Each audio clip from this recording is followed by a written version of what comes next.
Objection. The courtroom fell into silence. The judge, a balding man with thick glasses and a permanent scowl, stared in disbelief at the young black couple standing before him. Just moments ago, he had been laughing, mocking them, humiliating them in front of everyone. He had assumed they were lost, confused, and ignorant of the law. On what grounds? Judge Harrison scoffed, his voice dripping with condescension. The young woman stepped forward. Her confident stance and sharp gaze sent a ripple of tension through the room. On the grounds that you are in direct violation of case law precedent, Your Honor. If you proceed with this ruling, you risk being overturned on appeal. Her partner, standing beside her, folded his arms. And given that we are not only the defendants in this case, but also licensed attorneys, we will be the ones filing that appeal. Gasps echoed across the courtroom. The prosecutor's smug grin faded. The jury sat up straighter. Even the court reporter, who had been lazily typing, suddenly paid close attention. The judge's face turned red. What did you just say? The young man pulled a pair of glasses from his pocket and adjusted them. We said, he turned to his wife, who smirked knowingly. We are attorneys? The courtroom erupted. Judge Harrison slammed his gavel down repeatedly. Order! Order in the court! But his voice had lost its authority. The couple he had belittled, dismissed, and laughed at were not only knowledgeable. They were about to tear his entire case apart. And the worst part? He had no idea what was coming next. 1 week earlier, Maya and Jordan had always loved the law. It was their passion, their life's work. They had graduated at the top of their class from Harvard Law and had been working as attorneys for several years. But they had a dream, one that took them away from corporate law and into the streets where they could make a real difference. They had started taking pro bono cases, helping those who couldn't afford legal representation. Their latest case? A wrongful eviction that had left an elderly black woman, Miss Florence, homeless. The landlord, a greedy businessman named Mr. Whitmore, had thrown her out with barely any notice, forging documents and bribing city officials to cover his tracks. Maya and Jordan had gathered the evidence. They had every receipt, every shady deal, every forged signature. The only problem? Judge Harrison. Judge Harrison was infamous for siding with the wealthy and powerful. He had dismissed countless cases against landlords like Whitmore. He ruled with an iron fist and an arrogant sneer, making it clear that people like Miss Florence didn't stand a chance in his courtroom. Knowing this, Maya and Jordan had devised a plan. They had purposefully dressed in simple clothes, making themselves look like a struggling couple seeking justice. They had concealed their credentials, allowing the judge and prosecutor to assume they were just another pair of desperate defendants, unqualified and easy to dismiss.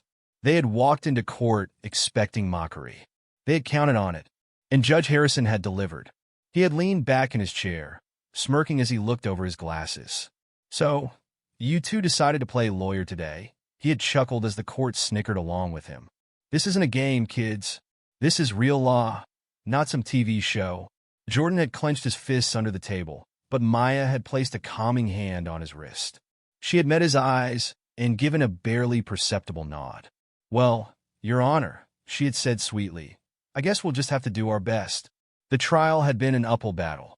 Every time Maya and Jordan presented evidence, the judge had waved it off with a dismissive shrug.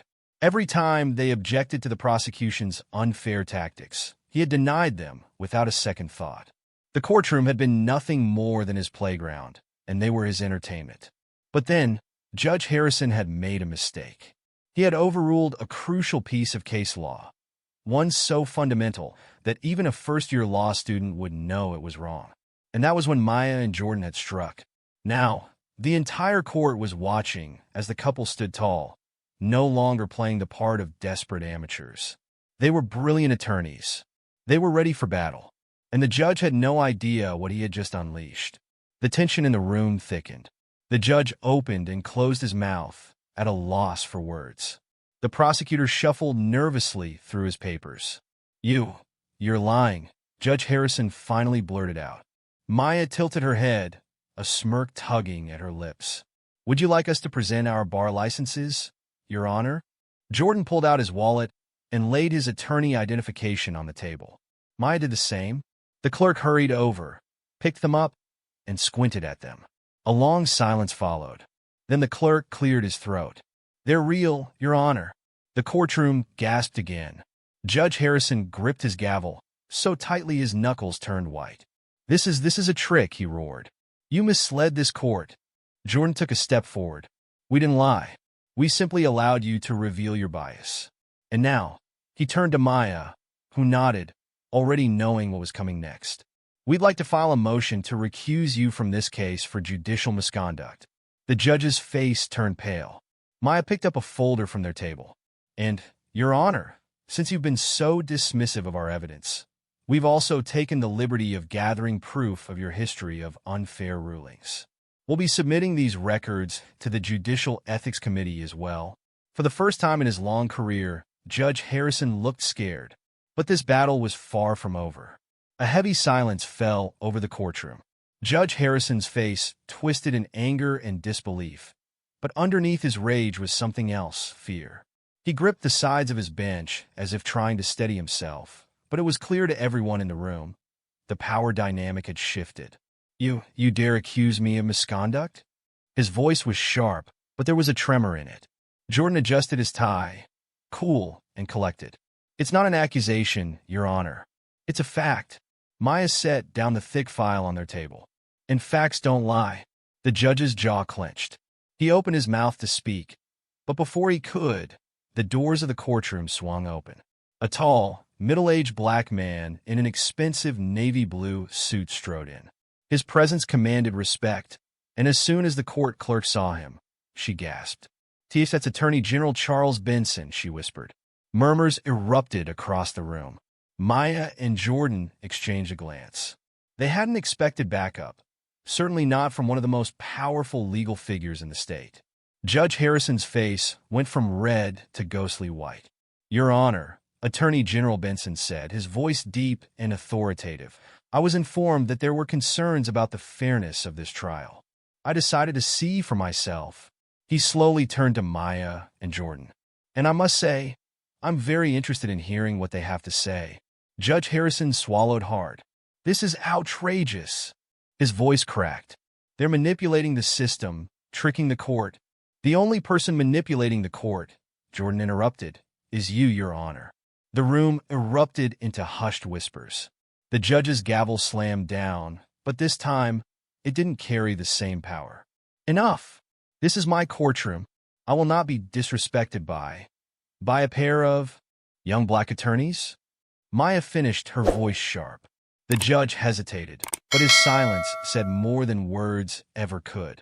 Attorney General Benson folded his arms. "Your Honor, I suggest you tread carefully. I've reviewed some of your past rulings. You have a pattern of dismissing cases involving poor and minority plaintiffs. That, combined with the allegations being raised today, raises serious questions about your fitness for the bench." Judge Harrison looked like he wanted to lunge over his desk. You have no right to question me." "And yet," Maya said, sliding a document across the table, "we already have a motion to recuse you filed with the court. You can fight it, of course, but you should know." Jordan smirked. "We've also prepared a public statement. The press will be very interested in this case, especially the way you mocked us when you thought we were just another pair of helpless defendants." The judge's hands trembled.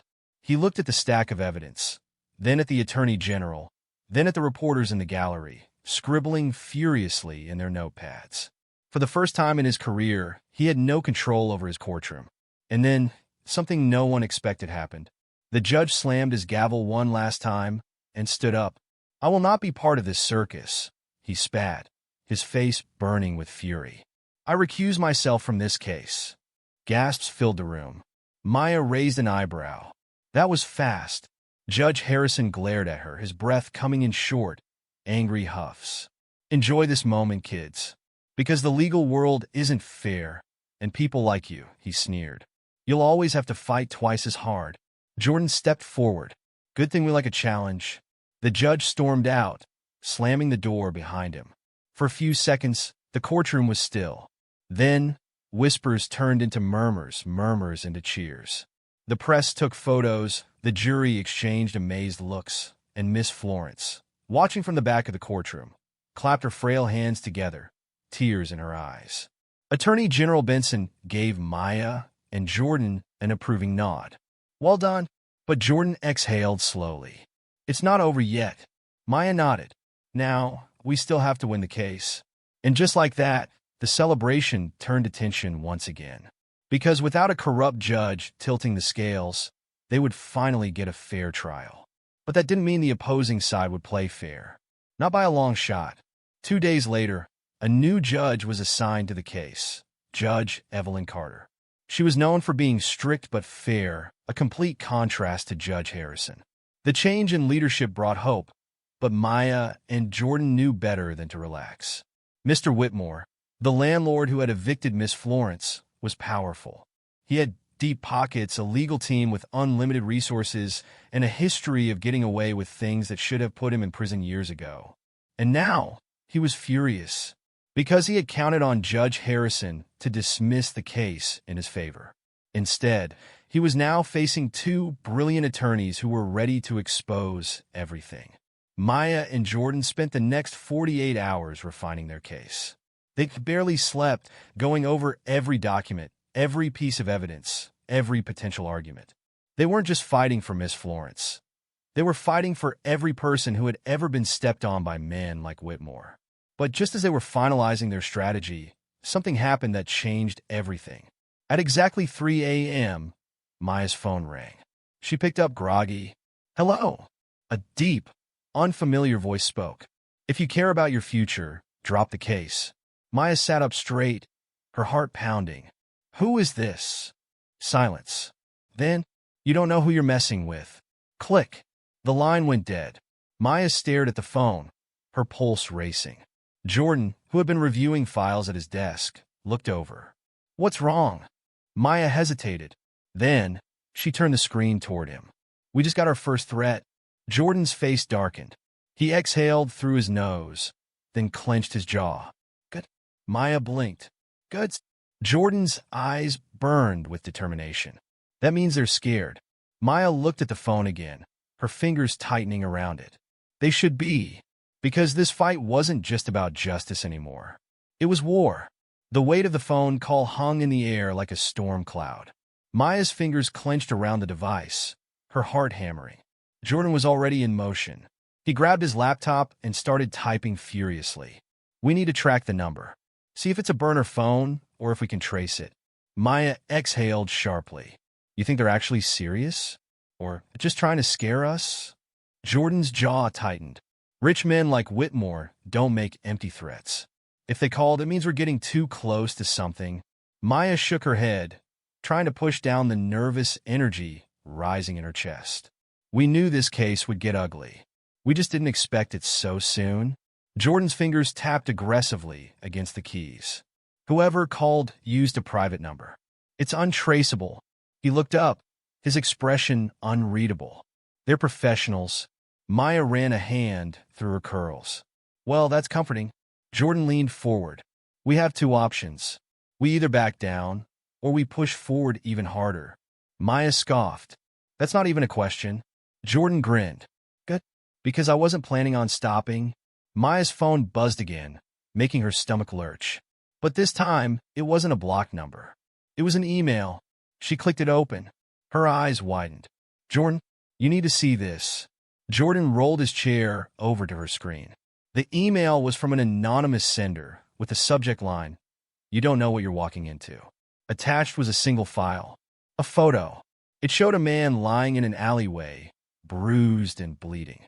His suit was torn, his face barely recognizable under swelling and cuts.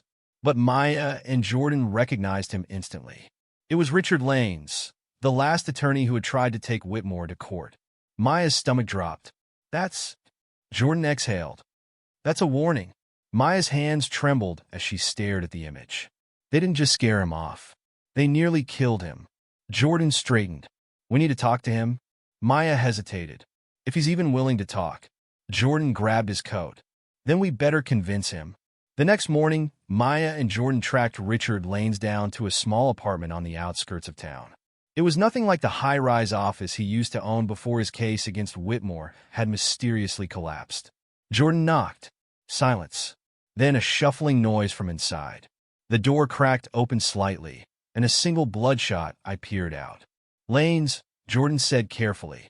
"We need to talk." The door didn't budge. "Go away," Lanes muttered. His voice was hoarse, like a man who had seen too much and lost everything. Maya stepped forward. "We know what happened to you. We just need to understand." "You don't need to understand anything," Lanes snapped. "You need to drop this case before you end up like me." Jordan squared his shoulders. "That's not going to happen." Lanes laughed bitterly. "That's what I thought too. You have no idea who you're up against." Maya met his gaze. "Then tell us." Lanes hesitated. His fingers gripped the edge of the door tightly, as if wrestling with some inner demons. Then, finally, he exhaled and opened the door wider. "You have 10 minutes?" Inside, the apartment was a mess, stacks of unopened mail, empty liquor bottles, and legal books covered in dust. Lanes looked like a man who had given up on life. He slumped into a chair, rubbing his face. "I had Whitmore cornered. I had the documents, the evidence, the testimonies, everything." Maya leaned in. "Then what happened?"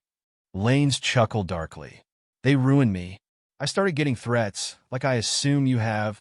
His tired eyes flicked toward Maya's phone. But it didn't stop there. My accounts were frozen. My office was mysteriously vandalized. Then one night, he pulled up his shirt slightly, revealing a long, jagged scar along his ribs. "They jumped me outside my house, left me for dead." The next day, the case was dropped. The judge, a good man, suddenly recused himself, and the entire thing disappeared. Jordan clenched his jaw. "And you never tried again?" Lane scoffed. "What was left to try? No job, no money, no allies." I got the message loud and clear. He sighed. "Look, I admire your fire, I do. But take it from someone who's been there. You can't beat Whitmore." Maya's mind raced. If what Lanes was saying was true, then Whitmore didn't just have corrupt judges in his pocket. He had people willing to destroy lives for him. But instead of scaring her, it only made her more determined. Maya stood. "I'm sorry, Mr. Lanes, but we're not backing down." Lanes gave a sad smile.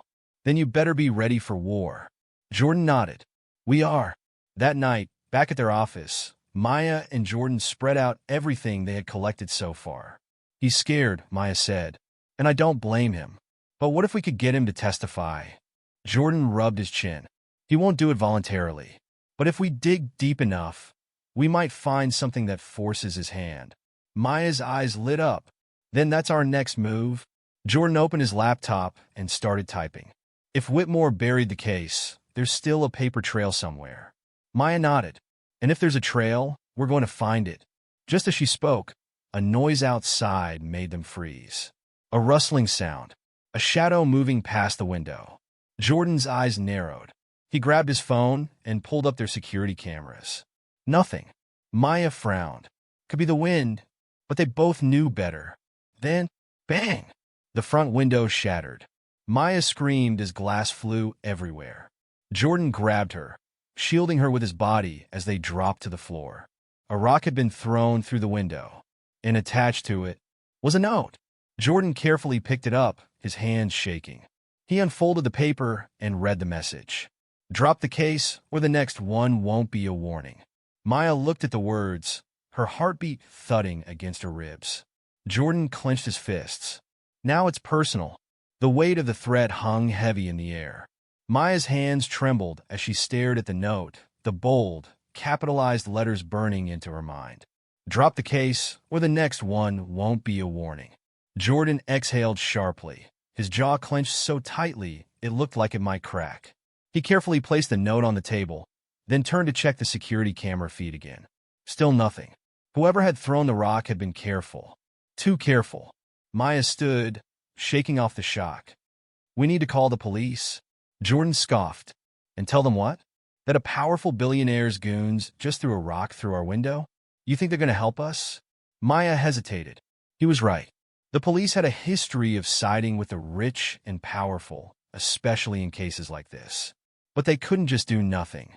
"We should at least file a report," Maya said. "If anything happens later, we need a paper trail." Jordan nodded reluctantly. Fine, but we're not waiting for them to save us. Maya frowned. What are you thinking? Jordan grabbed his phone. I'm calling my cousin. Maya raised an eyebrow. Darnell. Jordan nodded. If we're dealing with people who play dirty, we need someone who knows the game. Maya sighed but didn't argue. Darnell wasn't a lawyer. He wasn't a businessman. He was an information broker. He knew people, dangerous people, and more importantly, he knew how to find out things the legal system conveniently forgot to reveal. If Whitmore had buried something, Darnell could dig it up. Jordan stepped outside to make the call, while Maya carefully picked up the rock, examining it. Whoever did this had to get close, she murmured. She looked out the shattered window at the quiet street. Which means they're watching us. The thought sent a shiver down her spine. She heard Jordan's voice through the doorway. Yeah, I know it's late, but this is big. You in or not? A pause. Good. Meet us in an hour. Maya turned as Jordan walked back inside, his expression serious. Darnell's in, he said. He's bringing backup. Maya folded her arms. What kind of backup? Jordan smirked. The kind that doesn't like rich men abusing their power. Maya exhaled. All right, then let's get to work. An hour later, Maya and Jordan sat in a dimly lit parking lot behind an old warehouse. A black car pulled up beside them, its engine rumbling low and steady. Darnell stepped out first. He was tall, broad-shouldered, and dressed in all black, his gold chain glinting under the streetlights. He carried himself like a man who didn't fear much. Behind him, two more men stepped out, big, mean-looking guys with hardened expressions. Jordan got out of the car, bumping fists with his cousin. Darnell, thanks for coming. Darnell smirked. You called me about a billionaire landlord and a corrupt judge. You know I love a good story. He glanced at Maya. Damn, sis. You look tired. Maya rolled her eyes. Gee, thanks, D. Darnell chuckled, then got serious. All right, tell me everything. Jordan and Maya quickly filled him in. Miss Florence's eviction, Judge Harrison's bias, the threats, and now, the rock through their window. Darnell listened carefully, his expression darkening. Whitmore's dirtier than I thought. You've heard of him? Maya asked. Darnell nodded. Yeah, he's got real estate all over the city. But that ain't the real story. Jordan frowned. Then what is? Darnell leaned against the car. Word is Whitmore's not just making money off evictions. He's laundering dirty cash through his properties. We're talking drug money, bribes, even human trafficking. Maya's stomach turned. Jordan ran a hand over his face. So he's not just a slumlord. He's a criminal. Darnell nodded. And that means if you two expose him, you're not just ruining his business. You're blowing up an entire operation. Maya swallowed hard. Which means he won't stop at threats? Darnell's gaze was steady. No, he won't. Jordan exhaled. Then we have to hit first. Darnell smirked. Now that's what I like to hear. Over the next few hours, Darnell and his guys worked fast. They had contacts inside Whitmore's buildings, disgruntled tenants, former employees, even a city inspector who had been bribed one too many times. What they found was worse than Maya and Jordan had imagined. Whitmore wasn't just illegally evicting people. He was using his empty apartments to stash money, drugs, and even undocumented workers who were being forced into labor. This wasn't just a real estate scam. It was a full-blown criminal empire. Maya felt sick. This is huge. Jordan clenched his fists. This could put him away for life. Darnell grinned. Exactly. Now, we just need to make sure this information doesn't disappear like last time. Maya nodded. We need to take this straight to the federal level. The local courts are too compromised. Jordan pulled out his phone. I know someone at the DOJ. If we get this to them before Whitmore realizes what we have. A loud screeching sound cut him off. Headlights flooded the parking lot as 3 black SUVs tore into the lot, tires screeching against the pavement. Jordan cursed. Damn it, we took too long. Darnell's hand went to his waistband. You might want to get down. Doors flew open, and men in dark suits and earpieces poured out. They weren't cops. They weren't thugs. They were private security, the kind billionaires hired to clean up their messes. A deep voice called out, Mr. Carter. Miss Hayes. We need to have a conversation. Jordan stepped in front of Maya. You can talk from right there. The man in the lead chuckled. I don't think you understand. We insist. The men moved forward. Darnell and his guys tensed. Then, bang! A gunshot rang out. Everyone ducked. Maya's ears rang as chaos exploded around her. Darnell's guys pulled out weapons, the security team shouted commands, and Jordan grabbed her arm. We have to go. Now. Maya didn't hesitate. She and Jordan sprinted for their car, Darnell and his men covering them. Bullets shattered the side mirror as they dove in, tires screeching as they peeled out of the lot. Maya gasped for air, gripping the dashboard. They try to kill us. Jordan's face was set in stone. And now, we make them pay. Maya's phone buzzed. She looked down. A single text. You should have listened. She gritted her teeth. No, she whispered. You should have. Jordan floored the gas. Because if Whitmore wanted a war, he had just found one.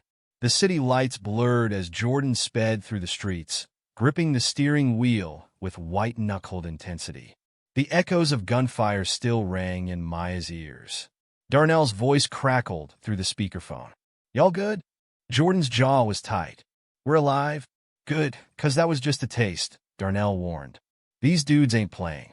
You need to move smart from here on out. Maya took a deep breath, forcing her racing heart to steady. Where are you? Safe for now, Darnell said. But listen, we gotta meet now. I've just got something big. Maya and Jordan exchanged glances. Jordan nodded. Where? Old mechanic shop on 12th and Marlowe. Don't be followed. The call ended. Maya exhaled. This is escalating fast. Jordan's grip tightened on the wheel, which means we're getting close. He turned sharply onto a side street, taking a longer route, weaving through alleys, making sure no black SUVs were tailing them. They couldn't afford another ambush. The mechanic shop was dark and abandoned, the kind of place people forgot existed. A single flickering light buzzed overhead as Jordan pulled in through the rusted garage door. Darnell stood waiting, pacing back and forth, his usual cocky smirk nowhere in sight. His guys stood at a distance, keeping watch. Jordan barely got the car in park before he was out. What do you have? Darnell wasted no time. He handed over a manila folder. This is what Whitmore's hiding. Maya flipped it open. Her breath caught. Bank transfers. Shell companies. Offshore accounts.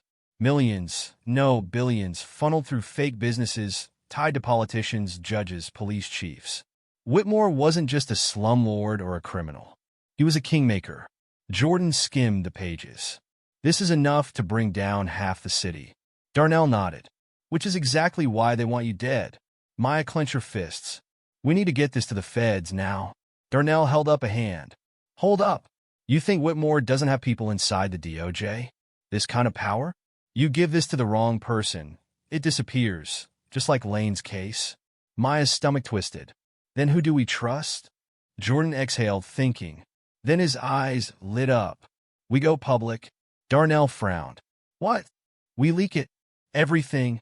Jordan's voice was steady. Once it's out there, Whitmore can't control it. If we send it to the right journalists, the right activists, the right watchdog groups, he won't have time to bury it. Maya nodded slowly. We make it too big to silence. Darnell ran a hand over his face. Damn, that's risky. Jordan smirked. So is getting shot at. Darnell let out a low whistle. You two are crazier than I thought. Maya crossed her arms. So? Are you in? Darnell grinned. You already know the answer. The plan was simple. Jordan and Maya would send copies of the evidence to multiple sources. Reporters, whistleblower groups, even social media influencers. The more people who had it, the harder it would be to suppress. They worked fast. By dawn, encrypted emails had been sent. Hard copies had been dropped at key locations. Backup drives had been stashed in safe places. By morning, the first headlines broke. Billionaire landlord tied to corruption scandal. Evidence leak exposes judicial bribes, offshore accounts. Is this the end for Whitmore? And then chaos. The news exploded. Every major outlet picked up the story. The mayor was forced to issue a statement. The attorney general launched an official investigation. Social media went wild. Hashtags trended. Protesters gathered outside Whitmore's headquarters. It was a firestorm. In Whitmore. He was livid. That night, Maya and Jordan were lying low in a secure safe house Darnell had set up. It wasn't fancy, but it was safe. Or so they thought. At exactly 3:42 a.m., Maya's phone vibrated. A single text. "You think this is over?" Before she could react, boom! An explosion rocked the building. Maya and Jordan were thrown from the couch as the windows shattered, flames erupting outside. Jordan coughed, eyes burning from the smoke. "Move!" Maya grabbed the backup drive, heart pounding. They stumbled through the wreckage, Darnell's guys shouting as the fire spread. Another explosion shook the ground. Jordan pulled Maya into the alleyway, barely avoiding a collapsing beam. "They found us." Maya's hands trembled. "They just tried to kill us." Jordan's face was set in stone. He looked at the burning safe house, then at Maya. His voice was cold. "Then it's time to end this." The fire raged behind them, painting the night sky in flickering orange and black. Sirens wailed in the distance, but Maya and Jordan knew better than to wait for help. Because help wasn't coming. Jordan pulled Maya deeper into the alleyway, their breaths coming in sharp gasps. "Are you hurt?" Maya shook her head, though her heart was hammering like a drum. "No, but they just made this personal." Darnell's voice crackled in their earpieces. "Y'all alive?" "Barely," Jordan gritted out. "Where are you?" 2 blocks west." "Get moving. We got company." Maya and Jordan didn't need to be told twice. They ran. Behind them, the explosion had drawn attention. People were stepping out onto balconies, phone cameras flashing, news vans already on the way. But Maya knew the truth. This wasn't just about scaring them anymore. Whitmore wanted them dead, and they weren't going to wait around for the next attack. They reached Darnell's black SUV, just as another set of headlights turned the corner. Darnell's men were already out, weapons drawn. "Go, go, go," one of them shouted, pulling Maya into the back seat. Jordan slammed the door shut as the SUV peeled away, tires screeching. A second car followed, black, unmarked. Whitmore's men. Maya clenched her jaw. "We're being tailed." Darnell, driving, smirked. Not for long. He slammed the gas pedal, the engine roaring as they tore through the empty streets. The pursuing car sped up, trying to close the gap. Jordan checked his watch. 10 seconds. Maya frowned. 10 seconds to what? Darnell grinned. "Watch. 9, 8, 7. The black car was gaining. 6, 5. Maya's fingers tightened around the seatbelt. 4, 3, 2. Then, crash. A delivery truck swerved into the street, blocking the pursuers at the last second. The black car tried to stop, but it was too late. It smashed into the side of the truck. Darnell hooped. "And that is how you lose a tail." Jordan exhaled. "Tell me that was luck." Darnell smirked. "That was good planning." Maya shook her head. "I don't even want to know." But they weren't safe yet. Because even as they escaped, one thing was clear. Whitmore wasn't backing down. And neither were they. An hour later, they regrouped in a different safe house, one even more discreet. This one had reinforced doors, security cameras, and enough weapons stashed away to start a small war. Darnell paced. "All right, we gotta talk next moves, 'cause Whitmore ain't stopping till you 2 or 6 feet under." Maya set the backup drive on the table. "We hit him where it hurts." Jordan nodded. "His money, his power, his reputation." Darnell leaned against the wall. "We already leaked the first batch. What's next?" Maya exhaled. The final blow. She pulled up her laptop. On the screen were bank statements, wire transfers, and, most importantly, signed documents tying Whitmore directly to bribed officials. Darnell let out a low whistle. "You drop this, and it ain't just Whitmore going down. This is the mayor. Judges. So's." Jordan cracked his knuckles. "Exactly." Maya looked at Darnell. "How fast can you get this to every major news outlet?" Darnell's grin widened. "Faster than Whitmore can stop it." Jordan's voice was steady. "Then do it." Darnell grabbed the files. "Consider it done." But just as he turned to leave, a gunshot shattered the window. Everyone hit the ground. Maya's ears rang as more shots followed, bullets punching through the walls. Jordan dragged her behind the couch. "They found us again?" Darnell cursed. These guys don't quit. One of his men returned fire through the broken window. The gunfire exchange was deafening. Maya's mind raced. They couldn't stay here. If Whitmore's men were bold enough to shoot now, they'd only escalate. "We need an exit," she shouted. Darnell's guy pulled out a remote. "Garage, tunnel, back door." Jordan grabbed Maya's hand. "Go!" They sprinted toward the basement stairs as bullets flew past. The walls cracked from the impact. The moment they reached the underground tunnel, Darnell slammed the metal door shut. "We need to disappear." Jordan exhaled. "Then let's disappear." By dawn, the headlines were everywhere. Real estate tycoon exposed in massive criminal ring. Mayor and top judges under investigation. Feds launch raid on Whitmore properties. And then the biggest one of all, Warren Whitmore issues public statement. "I am innocent." Maya smirked at the screen. "He's sweating?" Jordan's phone rang. It was Attorney General Benson. Jordan answered. "Talk to me." Benson's voice was firm. "Whitmore's going down. But he's not going quietly." Maya frowned. "Meaning?" "He still has power." "And his next move?" Benson paused. "He's filing a lawsuit against you." Maya's stomach dropped. "What?" Benson continued. "He's claiming defamation. He's trying to paint himself as the victim." Jordan clenched his fists. "That son of a—" Maya closed her eyes. Of course. Whitmore was backed into a corner. And now he was playing dirty. Again. But this time, she smiled. He was playing in their arena. And he had just made the biggest mistake of his life. The courtroom was packed. Reporters, camera crews, and high-profile spectators filled the benches, eager to witness the battle unfolding. The once untouchable Warren Whitmore sat at the plaintiff's table, his expensive suit crisp, his demeanor carefully controlled. But his eyes burned with rage.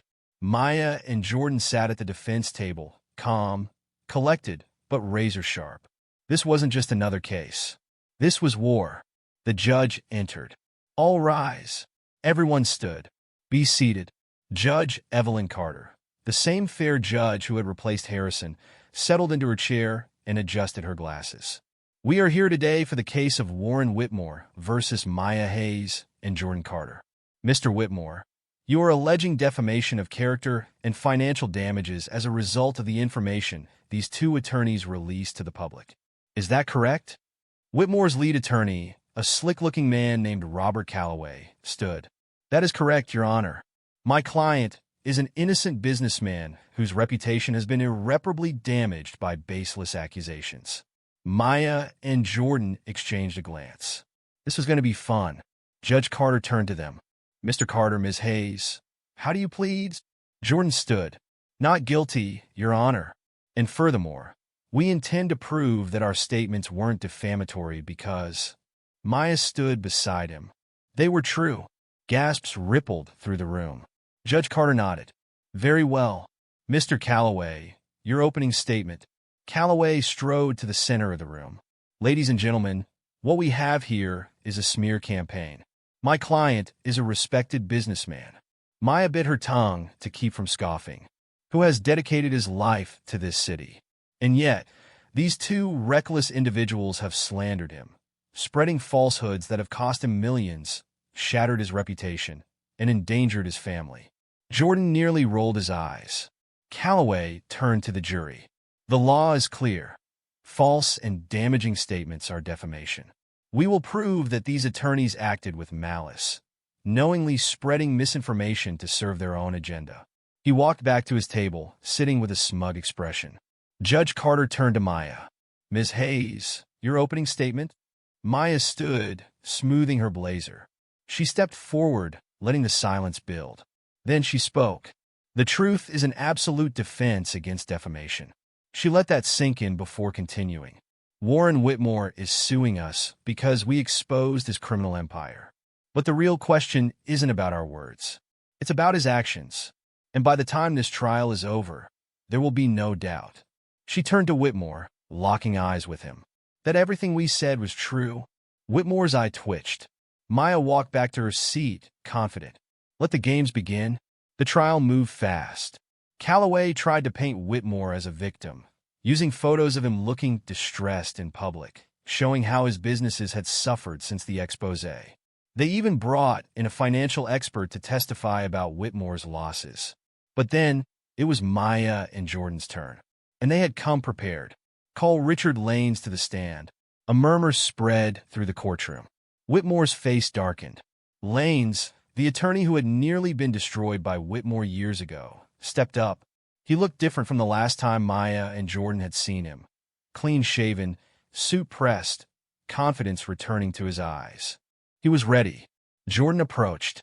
"Mr. Lanes, can you tell the court why you lost your case against Mr. Whitmore?" Lanes cleared his throat. "Because he had me beaten within an inch of my life." Gasps. Calloway shot up. "Objection. Speculation." Judge Carter raised a brow. "Overruled." "Continue." Lanes nodded. "After I filed a lawsuit against Whitmore's illegal evictions, I started getting threats. Then one night, I was attacked. Left for dead. The next morning, my office was ransacked. My evidence gone. My bank accounts? Frozen." Jordan's voice was steady. "Who do you believe was responsible?" Lanes turned to Whitmore. His voice was firm. "Him." Whitmore's fingers curled into fists. "Did you ever get justice?" Lanes swallowed hard. "No. I was forced to drop the case. No judge would hear it. No cops would investigate." Jordan nodded. "But now you're here. And this time, Mr. Whitmore isn't above the law." Lanes met his gaze. "Damn right." The jury was hooked. Whitmore looked ready to explode. But the real bomb was still coming. The next day, Maya stood. "Your Honor, we call a surprise witness." Calloway shot up. "Objection. The defense never disclosed this witness." Judge Carter adjusted her glasses. "Who is the witness?" Maya's lips curled. "James Whitmore." A wave of shock rippled through the courtroom. Warren Whitmore's own son stepped forward. The billionaire went pale. His own flesh and blood had betrayed him. Calloway turned, panicked. "Your Honor, I—" Judge Carter held up a hand.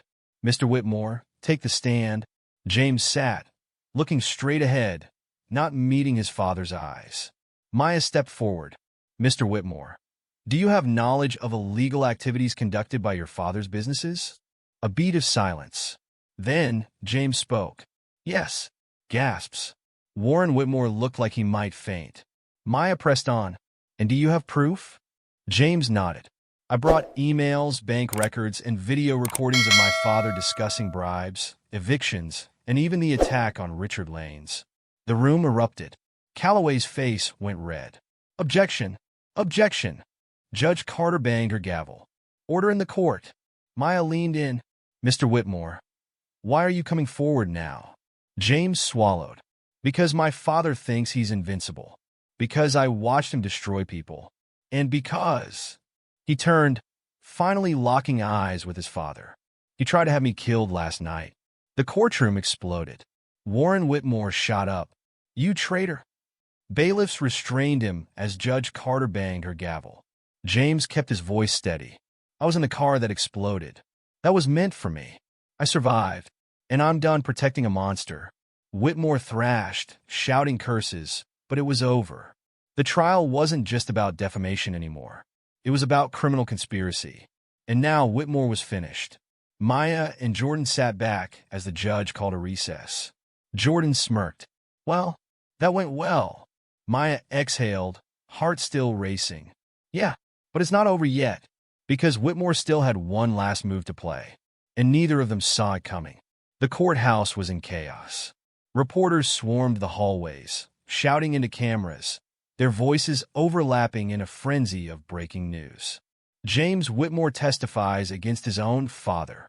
Billionaire real estate mogul Warren Whitmore implicated in criminal conspiracy. Defamation lawsuit backfires. Massive criminal charges incoming. Maya and Jordan barely made it past the crowd, Darnell acting as a buffer, shoving eager journalists aside. Jordan muttered under his breath, "That was too easy." Maya nodded. "Whitmore's got something left. I can feel it." Just as they reached the courthouse steps, Maya's phone rang. She glanced at the screen. No caller ID. Her stomach twisted. Jordan saw her hesitation. "Don't answer that." But Maya already had. She put the phone to her ear. "Who is this?" A deep, calm voice spoke. I told you to drop the case. Maya's grip tightened. And I told you we weren't scared. A low chuckle. Brave girl. But you should be. Maya's pulse pounded. What do you want? The voice was ice cold. To make sure you never step into a courtroom again. Click. The call ended. Maya felt the blood drain from her face. Jordan grabbed her arm. What did they say? Maya swallowed hard. We're in danger. Again. Darnell exhaled sharply. These people don't quit. Jordan's jaw clenched. Then neither do we. But before anyone could say another word, bang! A gunshot rang out. The crowd screamed. Chaos erupted. Maya felt Jordan's hands grab her, yanking her down as the courthouse steps became a war zone. Darnell shouted, "Move!" Another shot. People scattered, running in every direction. Security guards drew their weapons, looking for the shooter. Jordan pulled Maya behind a pillar. You okay? Maya's heart raced. Yeah, you. Fine. His eyes were scanning the crowd. But we need to move. Now. Darnell shouted over the chaos. I see the shooter. Second floor. Construction scaffolding. Jordan's eyes snapped up. A dark figure was moving fast. Maya's pulse spiked. They're getting away. Darnell pulled out his phone. I'm tracking them. Jordan exhaled sharply. Enough is enough. We're ending this tonight. Maya's fist clenched. Whitmore had just escalated to attempted murder, and they were about to return the favor, legally. That night, Maya, Jordan, and Darnell holed up in a secure underground office, a place even Whitmore's goons didn't know about. Darnell slammed his laptop open. All right, we got one shot at this. Jordan folded his arms. What do we have? Darnell grinned. Something even Warren Whitmore can't escape from. He hit a button. A video appeared on the screen. It was Whitmore, sitting in his office, speaking to one of his goons. And the words that left his mouth. If those lawyers don't shut up, shut them down. Permanently. Maya's breath caught. We have him ordering the hit. Jordan's eyes darkened. This isn't just corruption. This is conspiracy to commit murder. Darnell smirked. And the best part? This video is about to go viral. Maya met Jordan's eyes. This is the final nail in his coffin. Jordan nodded. Let's make sure he never gets back up. The video hit the internet at exactly 11 p.m. By 11:05 p.m., it had 50,000 views. By 11:30 p.m., it had 1 million. And by midnight, FBI raid at Whitmore Estate. The news was everywhere. Helicopters circled Whitmore's mansion. Black SUVs filled his driveway. Armed agents stormed his home, kicking down doors. Maya and Jordan watched from their safe house as the footage played live. Whitmore was dragged out in handcuffs, screaming, "You can't do this. I own this city." The FBI agent holding him grinned. "Not anymore." Maya exhaled. "We did it." Jordan smiled. "No, we won." But just as they started to breathe, Maya's phone rang again. No caller ID. She stared at it, then answered. A deep voice spoke. "You may have taken Whitmore down." A pause. "But you just made enemies you can't even see." Maya's breath caught, and in that moment, she realized this wasn't the end. It was just the beginning. The phone call hung in the air like a death sentence. Maya's grip tightened around the phone as her mind raced. Who is this? The voice on the other end was calm. Too calm. Someone with more power than you can imagine. Jordan was already moving, pulling up surveillance on his laptop, tracking the signal. Darnell stood by the door, gun in hand, eyes sharp. Maya swallowed hard. If you have so much power, why are you hiding? A low chuckle. Because smart people don't show their faces until it's too late. Jordan's fingers flew across the keyboard. Almost got him, he murmured. The voice continued. You thought Whitmore was the top of the food chain? A pause. He was just a piece on the board. Maya's pulse pounded. And let me guess, you're the one holding the board? Silence. Then, your move, Miss Hayes. Click. The call ended. Jordan cursed. Damn it. He slammed his laptop shut. Signal bounced off 3 different towers. No trace. Maya exhaled slowly, forcing herself to stay calm. So Whitmore was working for someone bigger. Darnell leaned against the doorframe. You take down one snake, and a bigger one slithers out. Jordan folded his arms. Then we need to find out who. Maya's eyes darkened. And we need to do it fast. Because if this mystery caller was right, they had just declared war on something even more dangerous than Whitmore. And they weren't even close to winning yet. By morning, the world had changed. Whitmore behind bars. Who else is involved? Secret criminal network exposed? Is there a bigger player pulling the strings? The media was already buzzing with theories. And that meant one thing. Whoever was behind Whitmore would be working overtime to cover their tracks. Maya, Jordan, and Darnell sat in their safe house, analyzing everything. Jordan tapped the table. All right, let's break this down. If Whitmore was just a middleman who was funding him, Maya pulled up the bank records they had leaked. His offshore accounts were connected to several dummy corporations. She highlighted a name. But this one keeps popping up. Solstice Holdings. Darnell whistled. That sounds shady as hell. Jordan frowned. And familiar. Maya's fingers flew across the keyboard, searching. Solstice Holdings is huge. But no board of directors, no public CEO. Just a shell company with billions in real estate, finance, and her eyes widened. Jordan leaned in. What? Maya turned the screen. Solstice Holdings has government contracts. Jordan's face darkened. You're saying this goes all the way to the top? Darnell let out a low whistle. Man, you'll really know how to pick a fight. Maya exhaled. If Whitmore was laundering money for them, then whoever runs Solstice isn't just powerful. Jordan nodded grimly. They own the system. A tense silence filled the room. Then a knock on the door. 3 short taps. Then 2. Darnell and Jordan exchanged a look. That was the emergency code. Jordan grabbed his gun and moved to the door. Who is it? A voice whispered from the other side. Let me in. I know who's behind Solstice. Maya's heart skipped. Jordan unlocked the door. And the last person they expected to see walked in. Attorney General Benson.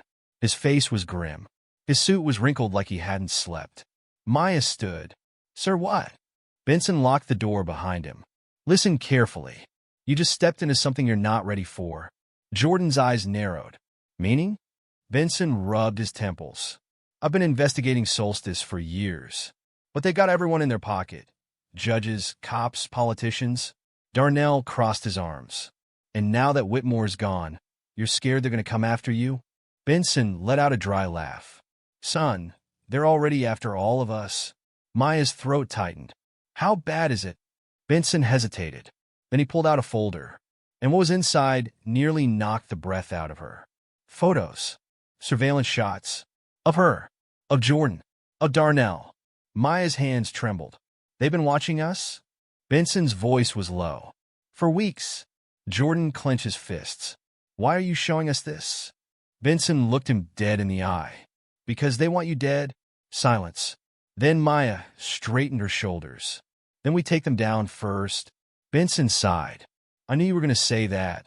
Maya folded her arms. Are you with us or not? Benson hesitated. Then he nodded. I'm in. That night, the plan was set. Step 1. Find the head of Solstice Holdings. Step 2. Expose them. Step 3. Survive. Maya and Jordan sat across from each other, the weight of the moment heavy in the air. You scared? Jordan asked. Maya exhaled. Yeah. Jordan reached across the table, taking her hand. Me too. But neither of them backed down, because they had already come too far to stop now. And in the morning, they were going to war. The city was quiet at 3 a.m., but Maya, Jordan, and Darnell weren't sleeping. They were hunting. Benson had given them a name. Lucius Kane, CEO of a dozen front companies, tied to defense contracts, foreign investors, and now Solstice Holdings. He wasn't just rich. He was untouchable. Maya stared at the grainy photo of Kane on her screen. He looked like a ghost, white-haired, sharp features, cold, calculating eyes. The kind of man who didn't need to get his hands dirty because he had an army to do it for him. Jordan leaned over her shoulder. If Whitmore was a middleman, this guy's the real boss. Darnell nodded. And the guy who ordered the hit on y'all? Maya exhaled. Then let's make sure it was his last mistake. Step 1. Find Lucius Kane. Kane wasn't listed anywhere. No office. No personal addresses. No paper trail. But Benson had a lead. A private gala happening in 24 hours. Exclusive guest list. Only the wealthiest, most powerful people in the country. And Kane would be there. Jordan smirked. So we crashed the party? Darnell raised an eyebrow. Y'all got tuxes ready? Maya grinned. We're lawyers. We're always ready. Step 2. Get inside. The gala was held at a sprawling mansion just outside the city. Armed guards patrolled the perimeter. Security cameras covered every angle. It was Fort Knox. Maya, Jordan, and Darnell watched from a nearby rooftop. Benson spoke through their earpieces. This is a bad idea. Jordan smirked. Wouldn't be the first time. Darnell clapped his hands. All right, people. We got 3 ways in. Option 1. Fake invitations. Risky, but possible. Option 2. Bribe a guard. Also risky. These weren't rent-a-cops. Option 3. Go in through the back. A hidden service entrance for VIPs. No cameras. Maya tapped her chin. We take the service entrance. Darnell grinned. Thought you'd say that. Jordan adjusted his cufflinks. Let's move. Step 3. Find Kane. Inside, the gala was lavish. Crystal chandeliers. Gold-plated everything. The scent of expensive cigars and aged whiskey filled the air.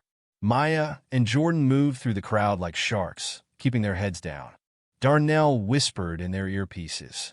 Kane's in the VIP lounge. 2nd floor. Jordan nodded. We're on it. Maya grabbed a tray from a passing waiter. I'll go in as staff. Jordan smirked. You do love a disguise. She winked. And you love a good distraction. Jordan sighed. Fine. I'll cause some trouble. Maya moved through the kitchen, keeping her head down. A guard stood at the entrance to the VIP section, eyeing everyone carefully. She balanced the tray of champagne, walking up confidently. Delivery for Mr. Kane. The guard frowned. Kane don't drink. Maya didn't hesitate. She tripped, sending the glasses flying. Oops. The guard cursed as champagne splashed onto his suit. Maya gasped. I am so sorry. The guard growled, wiping himself down. And while he was distracted, she slipped inside. Kane sat in the back of the VIP lounge, surrounded by monsters in suits. Lobbyists, CEOs, judges, the real people who ran the world. Kane barely acknowledged them. He was busy on his phone, speaking in a low voice. Maya inched closer, pretending to refill drinks. She caught snippets of the conversation. Clean up Whitmore's mess, eliminate loose ends.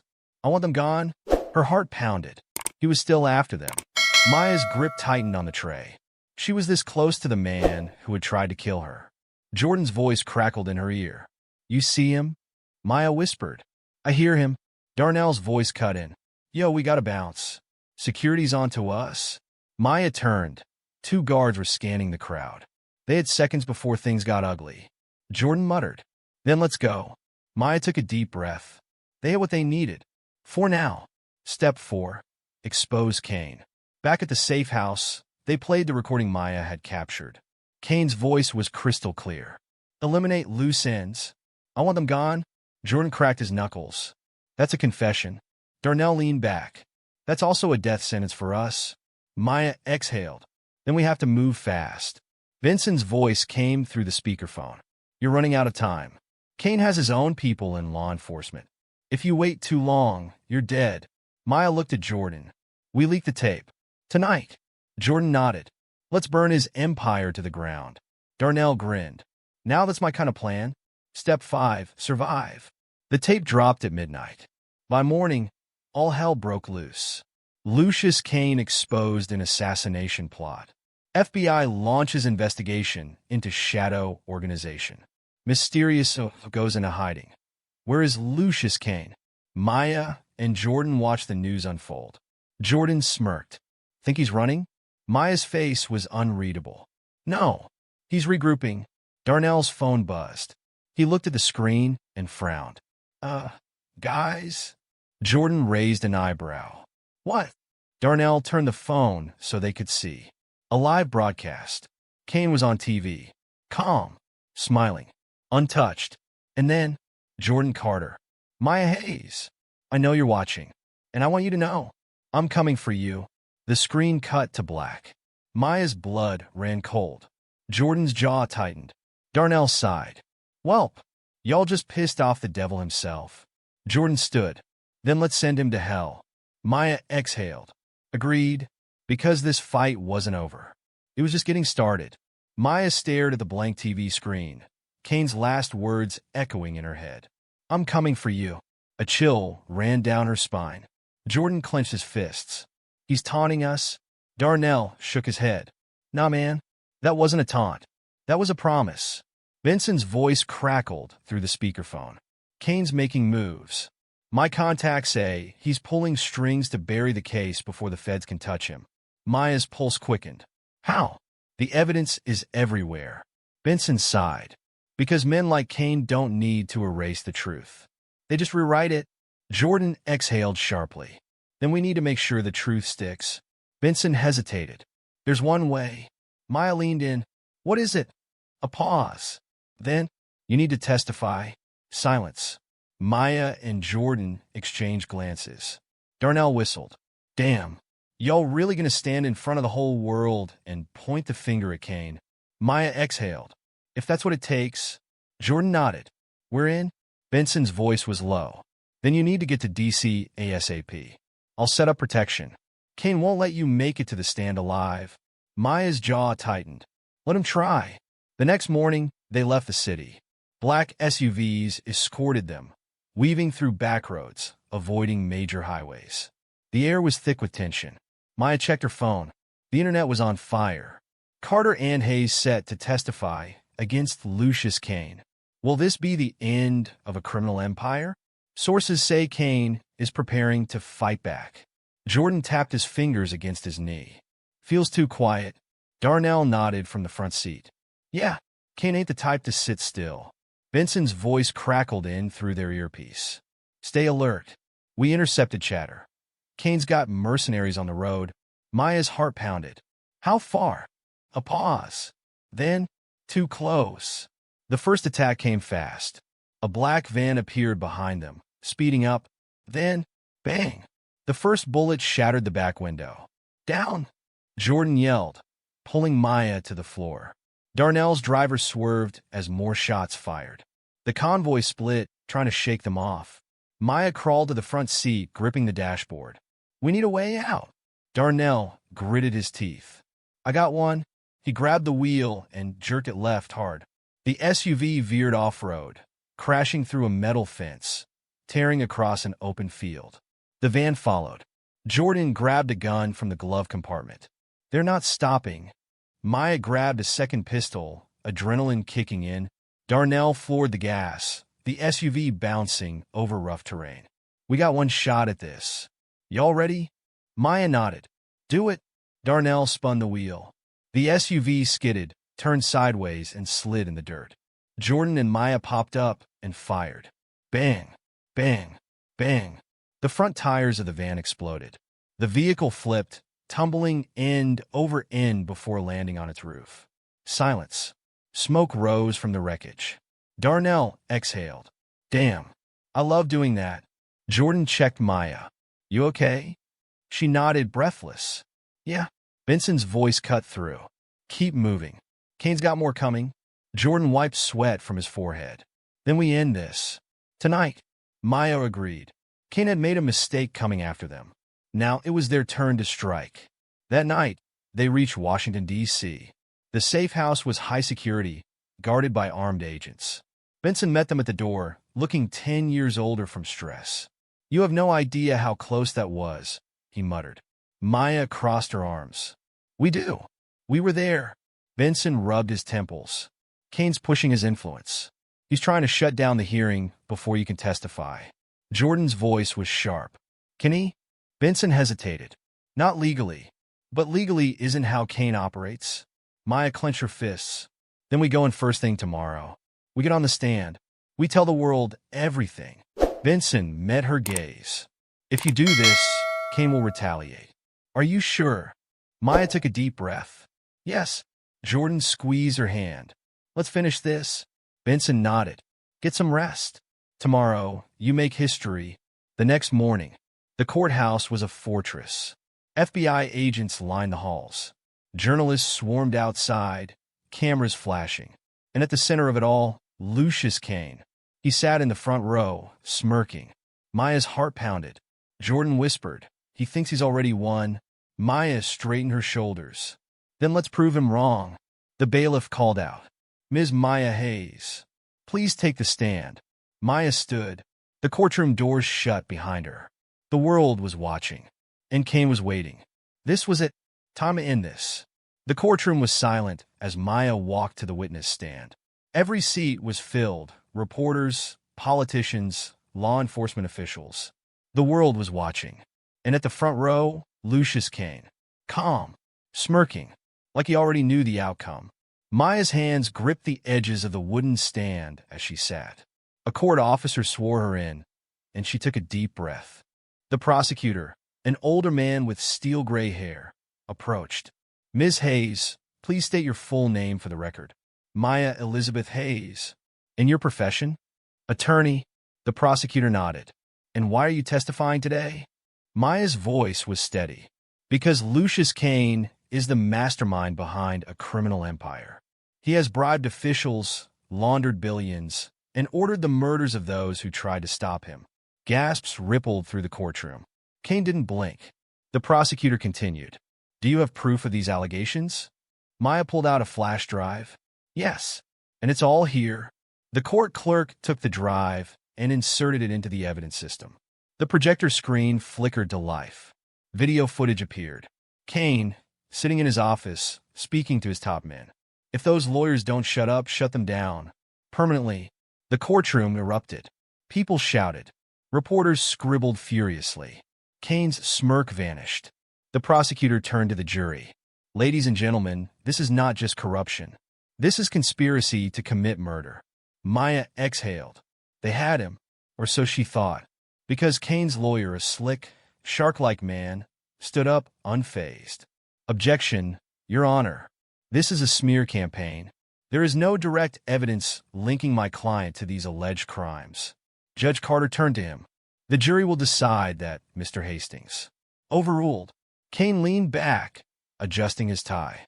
His confidence was cracking, but not gone. Maya knew why. Men like Kane didn't play fair. They played dirty. And, just as she thought that, the lights cut out. Gasps filled the courtroom. A few people screamed. Jordan's voice cut through the darkness. "Everyone stay down." Then, gunfire. Bullets shattered the glass behind the judge's bench. Chaos exploded. People ran. Maya grabbed the table, heart pounding. "It's him. He's making a move." Jordan grabbed her arm. "We have to go now." Darnell's voice crackled in their earpiece. "Y'all got snipers outside. Move." Kane was escaping. Maya refused to let that happen. She sprinted toward the chaos, dodging panicked people. Jordan cursed, but followed her. Kane was already at the back exit, two of his men covering him. Maya lunged. She tackled Kane just as he reached the door, sending them both crashing to the floor. Kane grunted. "Get off me." Jordan slammed into one of Kane's men, knocking him out cold. Darnell arrived next, taking down the second. Kane struggled, but Maya pinned him. "You're done," she spat. Kane laughed. "You think this changes anything?" His voice was calm. "I own judges. I own politicians. You've done nothing but delay the inevitable." Maya's fist clenched. "We'll see about that." Then handcuffs clicked shut. FBI agents swarmed in. Kane's smirk disappeared as they dragged him to his feet. "You can't do this," he roared. "You think this is over? You have no idea what you've started." Maya exhaled, finally letting herself breathe. Jordan smirked. "You're right, Kane. It's just the beginning." The courtroom erupted again, but this time in cheers. Kane was finished. 1 week later, the headlines were everywhere. Lucius Kane sentenced to life in prison. Corruption network shattered. Top officials arrested. Maya Hayes and Jordan Carter declared heroes of justice. Maya and Jordan sat on their apartment balcony, drinking coffee, watching the sunrise. Jordan exhaled. "We actually did it." Maya smiled. "Yeah." Darnell strolled out, stretching. "Y'all made history." But, he raised an eyebrow. "What's next?" Jordan grinned. "Not sure. Maya leaned back. But whatever it is, we're ready.